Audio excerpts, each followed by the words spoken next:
Hey everybody, welcome back to Chasing the Unknown. We are here today with Laura Mae, the head of Christian Casting. I'm going to go ahead and hand it off to my co-hosts, Roger Sisk and Trinity Dobbs. We can't wait to hear what you have to say, Laura Mae. And that was 2 rhymes I think I got out of that. So have a great one, guys. I love it. All right. Thanks, Jared. Hey, Laura, how are you doing? I'm fabulous. How are you? We're doing fantastic. So this podcast, we really wanted to talk to you kind of about like how you got in your start into this and how Christian casting came to be, really. All righty. Well, so just jump in? Yep, just jump right on in. Jump on All righty. So when I was young, we're going way back. I love singing. I loved acting. And that's something that I thought when I was younger that I would only get to do, when I was younger. And so the acting I did all the way through high school and then college. And then I sort of just figured I wasn't going to be allowed to do that anymore, right? Because grown-ups have to adult. And music is something that never left my heart. I was very involved in church. And so I went and in the process of adulthood, got married, had several children, and all of a sudden looked at my life and I went, wait a second, what happened to my dreams?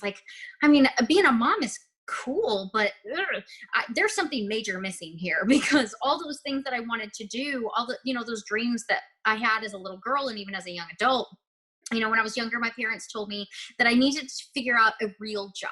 That a singer wasn't a real job, and that I needed to, and in love, they told me they're just super grounded. We'll just say grounded folks.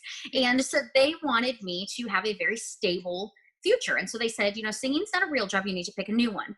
So I went to college for music education because I thought, well, maybe I'll teach the next big singer and I'll get to watch, I'll live vicariously through them. And so I actually married before I finished college, and I planned on transferring to Washington Bible School. My husband was at Andrews Air Force Base, which is home of Air Force One, and he was active duty Navy, so I just figured I'd transfer to school over there. And before I knew it, we'd only been married for a few months, and I got pregnant with our first, and that was very unexpected. And we just went, wow, okay, what do we do now? I said, well, maybe I'll finish school here in a little while, and then I had another one and another one. And Trinity, you know this from Facebook. To any of those who don't, I am pregnant with number 8. So I started about 20 years ago. I never stopped. And about, probably 7 or 8 years into just my marriage and having, I think I had 4 children by this point, I just started crying out to God. And I said, why would you give me dreams and give me kids? And I got to a really, I'll just be real, a very bitter place, because I couldn't reconcile in my head how God could have made me a mom and a dreamer, because they really felt like they conflicted. I felt like everything I wanted to do to necessarily pursue my dreams, my kids got in the way. And then anything I wanted to do for my kids, I was super disappointed to not be able to do my dreams. But I wanted to love on them. I wanted to be the mom I was supposed to be, but I didn't know how to lay down that dreamer part of me that felt like there was something more. And in my home, my mom said to us for years and years growing up, the only thing I ever wanted to be was a mother. And, you kids, she had 3 of us. She said, you kids fulfilled everything I ever dreamed to be. And I would sit back and I'd go, gosh, that'd be great because I've got 4 kids. So I ought to feel super fulfilled. And there's still just some void in me that's not finding its purpose. And so as I prayed harder and harder, I said, God, would you please either fulfill this dream or take it away? I'm really okay with you just taking it away, but it's consuming me and it's embittering me toward my own children. And I don't want that. And I'm very honest with that, because I think other parents feel that way, but they're too ashamed to admit it, because right, when we have kids, like they're supposed to be our everything, and they are. But when God has called you to like a dual purpose, right, to be a parent and a dreamer, or to be an entrepreneur and, everything that comes with being a mom, then you're not going to feel fulfilled just being a parent, because God called you to do more. God called my mom to mom. He called me to mom and so I've been praying. I begged God, please take it away and or fulfill it. I mean, let's be real. I wanted him to fulfill it. But I said, if you're not going to, it's okay if you just take it away. I want to focus on my kids if I'm supposed to just focus on my kids. I want a direction if I'm supposed to focus on this too. And at that point, what I thought in my mind, my journey was singing and songwriting. And, like I said, acting had sort of just been something I'd really enjoyed in the past, but not ever pursued past college. And so as I was praying, I was actually online one night and it said, auditions are coming soon to your area. And it was this ministry that was like focused on Jesus and talent. And I went, wait a second, what? There's stuff like that out there. What?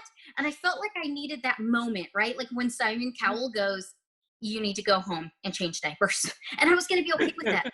I told my husband, I said, if somebody just tells me I'm not good enough, I'm really okay with that. I'm at the point where I need to hear that so that I can go home and find my purpose in changing diapers. And that's really okay. Or I need somebody to say, hey, you've got something.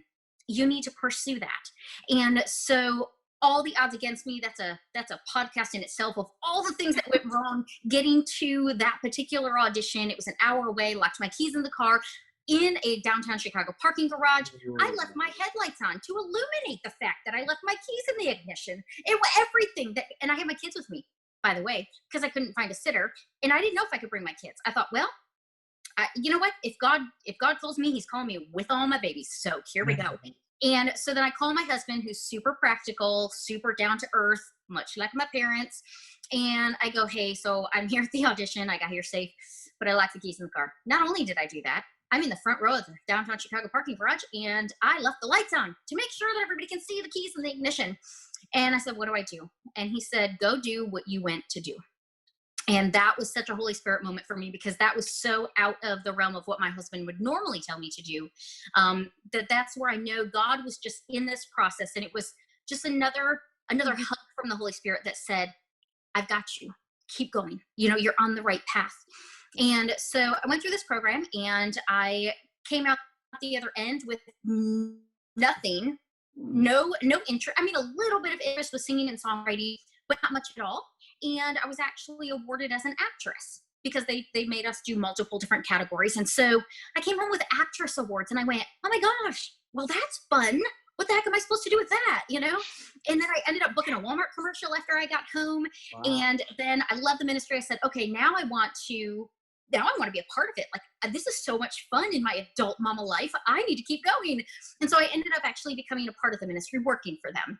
And so I became a team leader and I would work with the talent and I was working with actors and singers and models and dancers and all of that. And one of our young actors had a movie and he said, hey, he asked the director, could I have my team of people come be extras in this movie? Because they needed a huge amount. And he's like, yeah.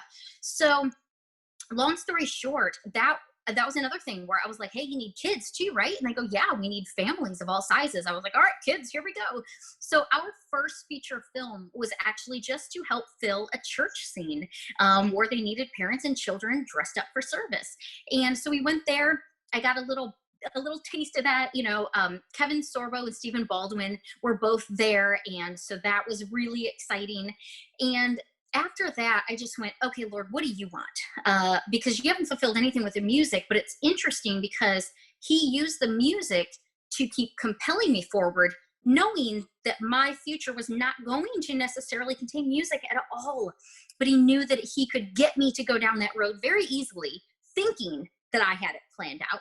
And so after that, I just continued being involved. God would pull me away for a little while. I'd cry. He'd let me come back in for a while. I would rejoice.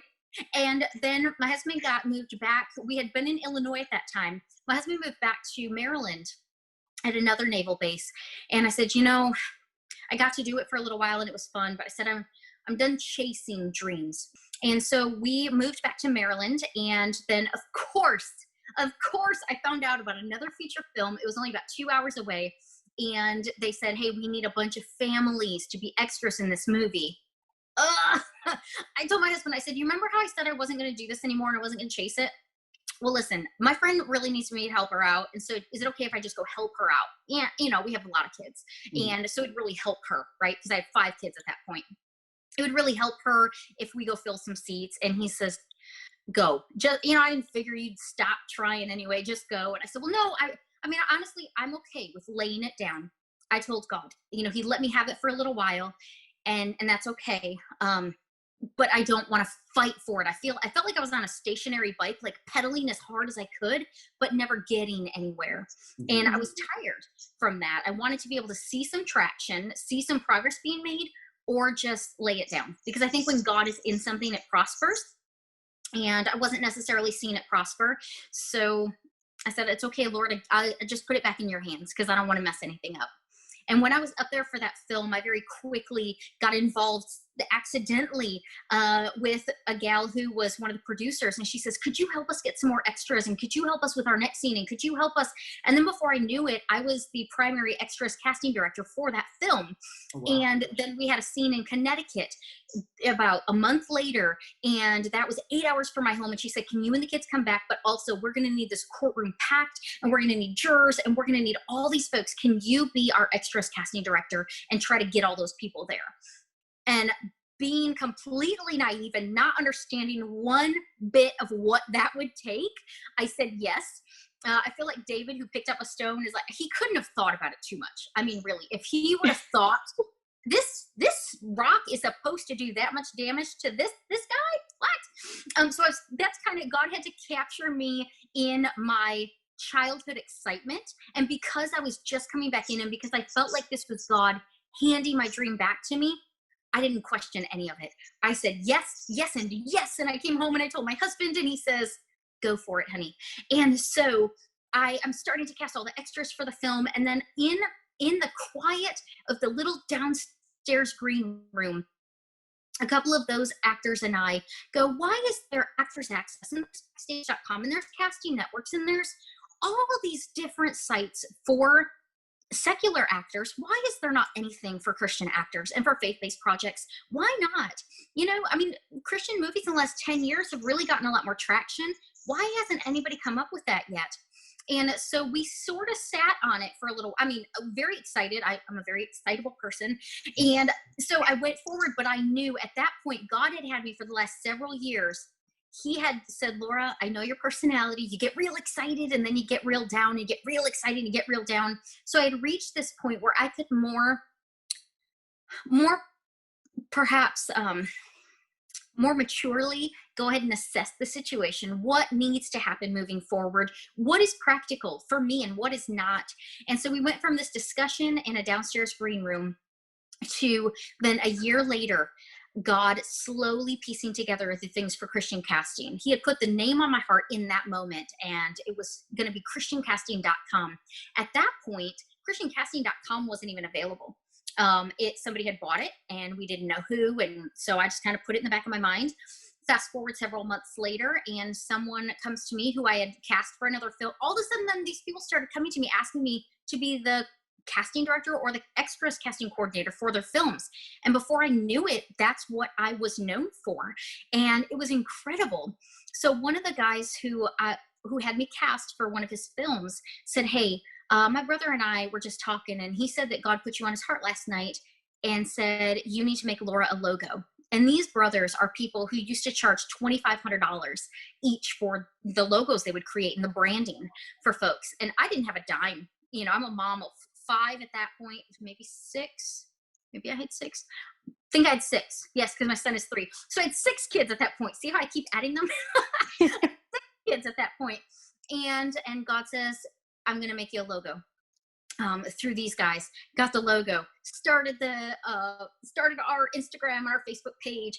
Slowly, just not knowing what it would be in the end, only knowing that God created the opportunity. Then suddenly the website was opened up. Come to find out, we knew the people who owned the domain name, and they said, Laura, because we know you in your heart, we want to give you the domain name. We think that you'll do incredible things with it. And so literally what a year before had been so impossible to even think about how we'd overcome, it was signed over to me in a moment. And so there's so many God stories past that, but that's really how it sort of just snowballed and became, in a very organic way, became Christian casting. And then all those folks that I've been working with in the past, kind of came on board and came alongside and said, hey, we know her, and if she's in charge of this, it's going to be a lot of fun. No matter what else it is, it's going to be fun, and it's going to be encouraging, and let's see what it's all about. And so 2 years later, I actually had, we have a Christian Casting community Facebook page, and I always have questions that I ask, and she's like, how did you know about the Christian Casting community? What makes you want to be here? Things like that, because I'm a mama, so I try to vet. And sort of my crowning moment recently was when somebody requested to join the group, and it says, how do you know about Christian Casting? And it says, the Kendrick brothers sent me. I said, well, glory day. I didn't know they knew who I was, but happy day, we'll let you in. Thank you very much. And so, sorry, I probably rambled too long, but it was not like I sat down with a strategic business plan and this and that. Like it was me being a mom and being where I was supposed to be, and sitting down when God told me to sit down, and standing up when he told me to stand up, and crying when it was my turn to cry, and rejoicing when it was my turn to rejoice. So, and that's where we're at now, 2 years in. Wow, that's insane. Like I knew you from, AMTC and everything, but I was like, how did Christian Casting even come about? And I just assumed it was because AMTC ended that Christian Casting just popped up out of nowhere. But you mentioned that you had all your kids with you on multiple of your sets. So how hard is it to be running Christian Casting and being a casting director and being a mom, especially to what you said you have, 7 kids, 8 kids? I have 7, and we just found out that I'm pregnant with my 8th. And congratulations. So thank you. The struggle is real. It is hard. It is not for the faint of heart, but I will tell you, it is so much easier to do grunt work in the midst of God's will than the misery of sitting in a patio seat knowing you have no business being there. And so to me, the long hours and the frustration and so some of our films, people say, well, we want to be in films. I say, well, are you willing to get up at 3 a.m. and get your 2-year-old out of the bed, throw him in his car seat, and drive 5 hours to a film set if call time is 9 a.m.? I mean, are you willing to do that? Are you willing to get 3 hours of sleep knowing that you have, only this many hours to get from this film to this film festival? We did that last year. I did it with a 3-month-old baby. And as Facebook memories pop up, I go, gosh, I was crazy. I was nuts. And I thought, well, not much has changed. I still am. But there is a certain peace and a passion that propels you to crazy, when you are in God's will and you know that you are. And I think that that's exactly why David didn't question, when he had his sling, God had given him enough experience, with the lion and with the bear, I think it was, that were attacking the sheep. He had just enough experience of seeing God in the past that he's like, hey, God had me before. Why wouldn't he this time? Why wouldn't he give me the victory? He's the same God as he always has been. And that has been so true in my own life. I thought my life was busy, but you've got, you're pregnant with your 8th, like 8 kids? Like, it'd have to do with all pregnant. I've never been pregnant, but that's got to be rough as well. There is just somebody asked me one time, how do you explain the film world to someone who's never been a part of it? How do you even take the essence of all that is and try to get people to understand? And I said, have you ever seen the Chronicles of Narnia? And she goes, yeah, I love that. I go, okay, then that's what it is. The film world is like the wardrobe, right? And once you've been into Narnia, you're like, oh, I want to go back. I want to go back. I want to go back. And then you come back to the real world and people are like, okay, you're crazy. I'm sure you're making this up because it can't be as wonderful as you're saying, and it doesn't even sound real. And you're like, no, but it is. You've got to come see for yourself. And so I just compare it to Narnia. And so every trip I get through the wardrobe, it's like, no matter how many kids I have to throw in my van, I'm like, come on, guys, we're going to go. And we just make it happen. And I'll be honest, when God allows me to be invited, I was invited before our global circumstance, I was invited to 3 different film sets just this summer. And for me to be invited with the 7 kids that I have, and people say, hey, Laura, we want you on set. Yes, we know you're going to have your kids, but we would like all of you guys, to come be a part of our production. That's when you know that it's God, because kids, toddlers, babies don't get invited on film sets. And God has allowed me a very fortunate opportunity that I don't want to take lightly. I don't want to complain when it's hard, because I understand I've been given an incredible gift, So you said that your parents were very you used the word grounded, and they weren't really into the whole film scene. So how hard is it? Well, I mean, first of all, are they supportive? I guess would be the question. And then if they're not, then how would you deal with not having the support of your parents to pursue a career that they didn't approve of? Does that make sense? Yes, absolutely. So Okay. it took me, when you don't have supportive parents, and I'll say that not with any, what's the word? Malice, I don't, Hmm. they're just practical folks, and they don't know how to Right. be any different. Right. And so when you come from that and they say, I don't think you could ever do that, it really sort of shuts off, it threatens to shut off some sort of switch inside of you that says, Hmm. well, God, aren't your parents supposed to believe in you more than anybody else? And if they don't, I guess maybe, they've got to be right? Because if I Hmm. was worth it, then my parents would believe in me. And so I was in my 30s. I think I was 34 when I had that conversation with God in prayer saying, this is so consuming me inside. It is like a fire in my soul, burning me from the inside out. Hmm. And I'm going to die in this wallow of pity if you don't fulfill it. Please just take it. I was 34 before I was even willing to dare to pray again that God might fulfill it. So that Hmm. was what, 18 or no, 16 years after I moved out of the house. And then of course, later on, I'll tell my parents, like, hey, check this out. And they'll say things like, we always knew you could do it. I went, no, you didn't. And then my dad, so and then part of me worried, like, as I keep having babies, I'm like, Lord, are you sure about this? I mean, okay. And then even with this one, I'm like, okay, I'm not sure with Christian casting how I'm going to find time to do this. But then I think, Laura, watch yourself. You just this past Valentine's Day went to a movie theater and saw yourself on the big screen in an AMC movie theater, and you brought all 7 of your kids with you to watch.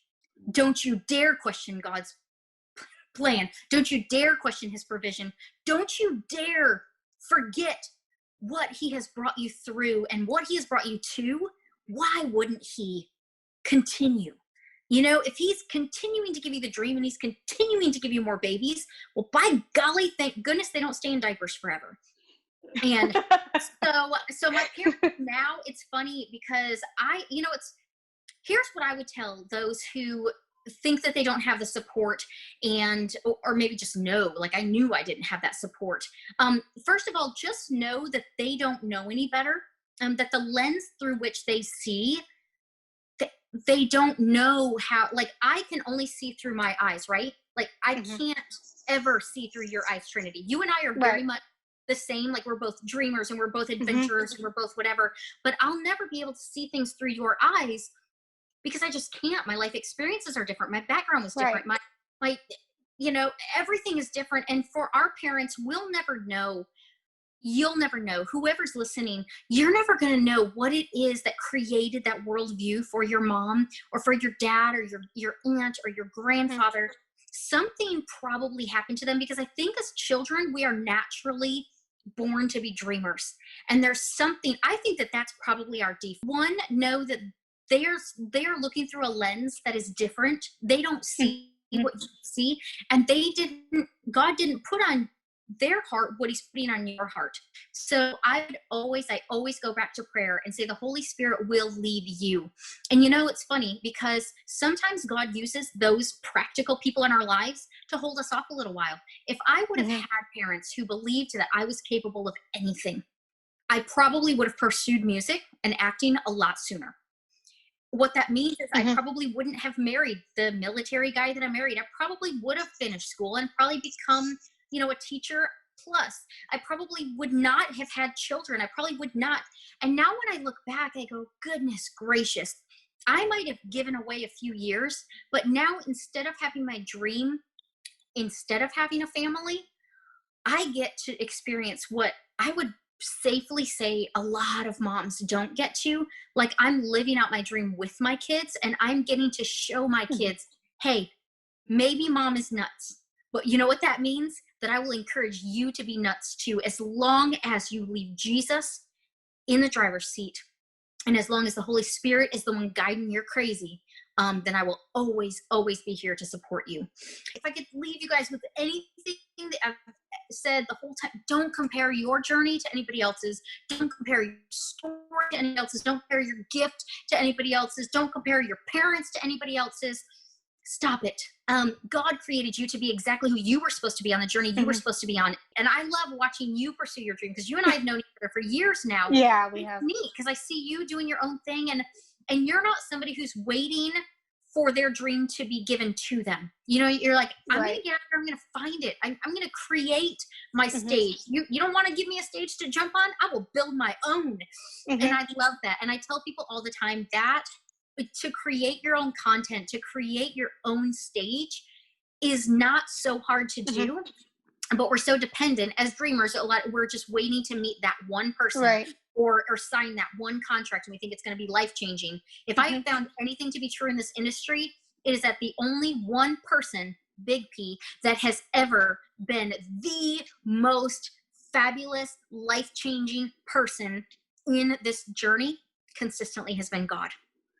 It has not been any agents that I met. I remember if I could just meet, one of the Kendrick brothers, which then I did. Guess how my life changed? Nada. I was thinking if I could meet Niecy Davies, because she does casting for faith-based films. Right. Holloway does casting for faith-based films. Well, guess who's fabulously good friends with both Niecy and Beverly now? And you know what? It doesn't have a doggone thing to do with Christian casting, because God has allowed me to do what I need to do. But it just so reminded me, don't look for that one person, little p, to be the thing that catapults you, because it's going to be you and God, and it needs to be you and God if it's going to be lasting, if it's going to be the right thing, if it's going to be the thing that pulls you through the hard days when the struggle is so real that you are dropping your head on the pillow at night. You're like, holy cow, how did I even make it through today? And you'll look back and you go, well, it's because God was with me. In today's culture, it's so important that to have the mindset that it's okay to chase your dreams. You don't have to feel like you're a horrible person because you have your own dreams and desires still outside of your marriage, your family context. And I'll tell you, it can scare the crud out of spouses who are super grounded. Because the first time I wanted to go 2 hours away, it's funny. God knows, like I said, he knows the soil that he plants you in, right? And so my husband is just as practical as anybody else. And so the first time I wanted to go a couple hours away, and then I ended up getting a flat tire, and we had to get a hotel, and it was all of a sudden like, oh my gosh, my wife was traveling and this horrible thing happened. Well, I mean, no, it was a flat tire, whatever. We had to get a hotel, no big deal. And so then God started him off small. And then, then I'm on the road. I'm going 5-6 hours down to Georgia, because we were going to be in the Farmer and the Belle, all the kids and I think Trinity, Sharon Gotson. And so it was just boom, boom, boom, boom, boom. And that's when I look back and I go, whoa, what was I thinking? And I thought, you know what? I know what I was thinking. I want it. I'm going to go get it. It's going to suck sometimes, but it's so going to be worth it. And it was. And it's funny because we broke down I asked a gentleman at the gas station, because we pulled in to get gas, and then I went to turn the van back on, and it wouldn't start. And I said, sir, can you please tell me where I am? And I don't normally speak this way, okay, but this is what he said to me. He says, ma'am, you're in the butt crack of Georgia. I go, can you spell that, please? Like, I actually need to know where I am. And I don't remember the name of the city now. I never will, because I'll just remember that that's what he said. And he says, they're in another mechanic. He goes, for 40 miles. He goes, but we got one right over the hill that you just passed. And he says, he might even come over here for you and meet you. He says, I don't know how you're going to get back over the bridge. I was half a mile from the only mechanic within a good hour. Wow. And called the mechanic. He said, hey, I got a line of cars, but I hear some kids in the background. He's like, tell you what, let me have somebody else watch the shop real quick. My boss isn't here. Let me leave the shop in good hands, and I'll run over to the gas station. I'll meet you real quick with my little whatever it was to check your engine. And so then I look over. Well, okay. So then he gets there, and he's like, all right, well, I'm just going to try to jump you, and then we'll bring you back over the bridge to the mechanic's yard. And then we pull in, and there's this license plate that says Jesus right there on one of the abandoned cars along the fence. And I went, okay, I see you. And it's funny because as I'm calling my husband, he's like, oh, okay. You know, well, so you're going to get it fixed. And so his work buddies are like, oh my gosh, your wife is broke down in Georgia and you're not even skilled. Like, what? And, you know, to my husband at this point, he's like, it's old hat, you know, like whatever. She travels so much. She does so much. But God had to ease my husband into that too, because he wasn't like, it was like one little trip here, like the Illinois thing, we were only an hour away. And then we moved to Maryland. And that film set was 2 hours away. And then they needed us again. That was 4 hours away. And then it was 8 hours away. So God knew exactly what he was doing. He didn't give us the first film set 1,200 miles away and then to be gone for a month. He allowed us to pursue in a way that would comfort my husband's heart too. And recently someone asked him, they said, hey, how are you cool with like letting your wife go on all these trips and stuff? He goes, I'm not cool with it. He goes, she puts my whole world piles into that van and heads on out for sometimes 3 days, sometimes 30 days. And he goes, I'll tell you, sometimes it scares me to death, but she's doing what God has called her to do. How am I supposed to say no to that? What I will say too, to any spouses who are listening, I will say he wasn't always like that. He wasn't always. But I will say, back to something that you said, Roger, I have become a better person. I've become a better mom, being able to follow my dreams. I've become a better wife. And my husband, that's one thing that he fought at first, is he didn't want to share me with my dreams. And, you know, you were saying, you know, how do you know like what to pursue and what are you allowed to, should you, or, you know, being shamed because you're trying to jump out and do something else. And I will say that I'm a much better mom when I'm fulfilled in God's purpose for me, all of God's purpose for me. I'm so much better. Like I'm a better person on set because I'm a hot mess. Okay. For real. I'm a hot mess mom, but I have a lot of kids. So I have a lot of experience. So whether it's a mess or not, like I have a lot of experience. So when I get on set, I totally mom things. Trust. I tell people all the time, your dream was meant to take a lifetime to achieve, because literally like if you achieved all your dreams tomorrow, what the heck would you do with the rest of your life? You know, like it was to be a jerk. And I love that. I want to be 104 when I die. Why? I don't know. Just because I figure if I pick a number, maybe I'll like have a goal and make it or something. 104 sounds good to me. Why not? But if so, I'm like, well, I have plenty of time, you know? Turning the corner a little bit on the conversation, as a casting director in the past and as the head of Christian casting now, what are you looking for when you're casting for a certain role? So it's interesting because there have been times where I've seen a headshot and I thought, man, that person is perfect, you know, or I see a headshot and I go, I don't know. And what I have found to be true is that I cannot look at a headshot and call anything. I can't look at a resume and call anything yay or nay. I want to see them in that role and I want to believe that they are that person, because just as much as this fanciest, shiniest headshot sometimes has really bitterly disappointed me in the audition, there are other people who maybe don't have as crisp a headshot, but maybe they've gone through the life experience that allowed them this authenticity to the character that blew me away.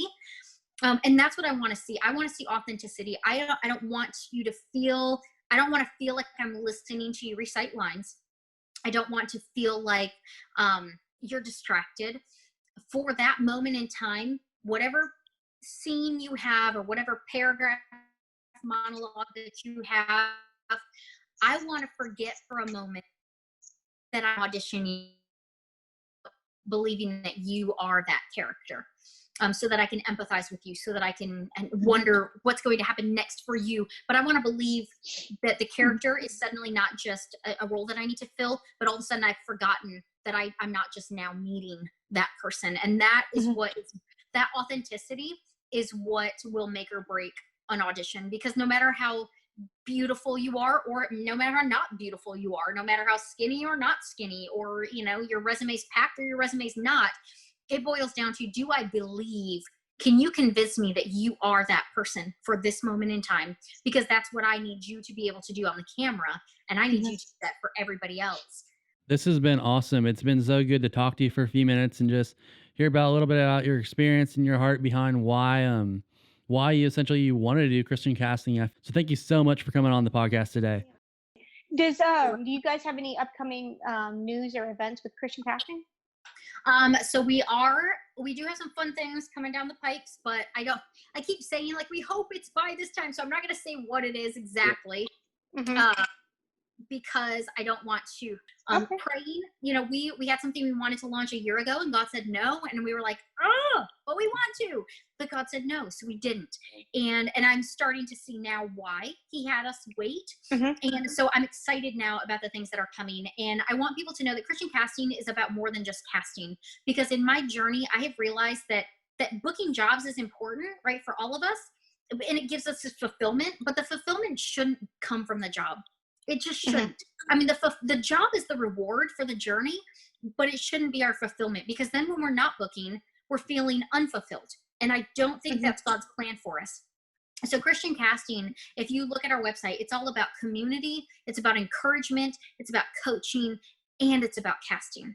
And so Christian casting was birthed out of a desire to give all of us crazy people a home where we can have Christian casting community and just surrounded by like-minded, crazy, faith-filled dreamers. So you can find us on Facebook at Christian Casting Official, facebook.com/Christian Casting Official. We're on Instagram at Christian Casting Official, and then Twitter, just you can follow if you want. It just is fed by Instagram, so whatever. It's Christian Cast NG. I don't do much there. And then we have a YouTube channel with one video on it so far. We have a lot to do. But, it's okay. My YouTube channel has only 5 subscribers, so. Awesome. Thank you so much for coming on the podcast today. Thank you so much. Guys. Thank you guys so much for joining us again this week on Chase the Unknown. As usual, we'll have Miss Laura Mae's social media and website info in the description below, so make sure you go ahead and check that out. As a quick reminder, if you're listening to this podcast on your favorite social media platforms such as Spotify or Apple Podcasts, there's a video version as well on our official YouTube channel at Right Time Productions. Thank you guys so much again for joining us. We'll be back at you next Wednesday with an all-new podcast. Until then, chase your unknown.